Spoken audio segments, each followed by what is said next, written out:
Hi నమస్తే.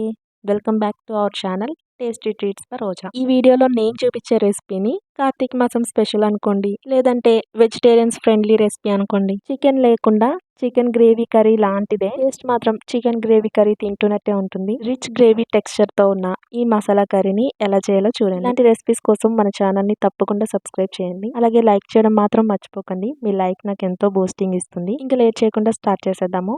First అయితే masala paste prepare చేసుకోవాలి.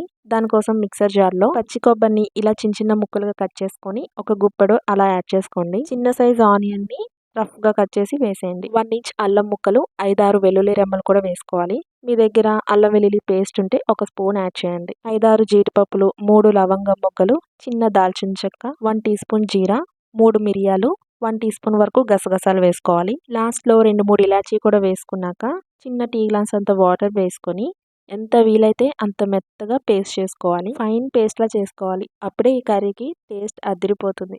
చూసారు కదా, ఇలా ఫైన్ పేస్ట్ లా చేసుకున్నాక ఇప్పుడు ఈ మసాలా పేస్ట్ ని పక్కన పెట్టుకోవాలి. స్టవ్ మీద కుక్కర్ పెట్టుకొని 3 స్పూన్స్ వరకు ఆయిల్ వేసుకోవాలి.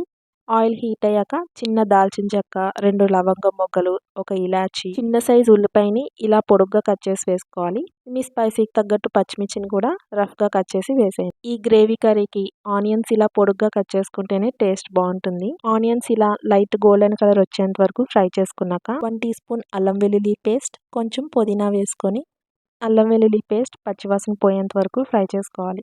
ఇందులో అల్లం వెల్లుల్లి పేస్ట్ వేయడం స్కిప్ చేయకండి. ఇలా పేస్ట్ వేసి ఫ్రై చేయడం వల్ల కర్రీ ఉల్లిపాయ వాసన రాదు.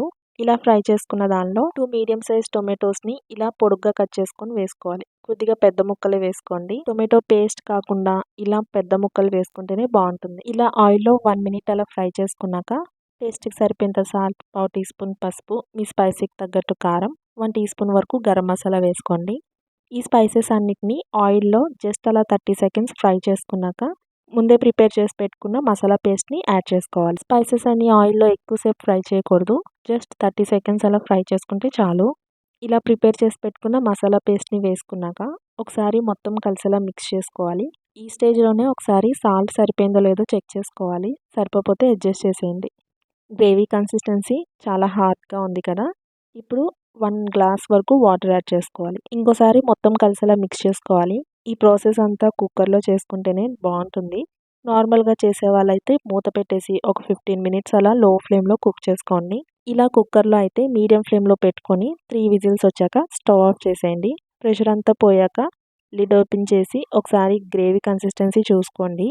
మరి వాటరీగా ఉంటే ఇంకోసారి స్టవ్ ఆన్ చేసి గ్రేవీ కాస్త దగ్గర పడేంత వరకు కుక్ చేసుకున్నాక స్టవ్ ఆఫ్ చేసేసి చిన్నగా కట్ చేసుకున్న కొత్తిమీర వేసుకున్నాక సర్వ్ చేసుకోండి. చాలా చాలా బాగుంటుంది. రైస్లోకే కాదు, బిర్యానీస్లోకి సైడ్ డిష్గా బాగుంటుంది. చపాతీస్, రోటీస్లో కూడా చాలా బాగుంటుంది.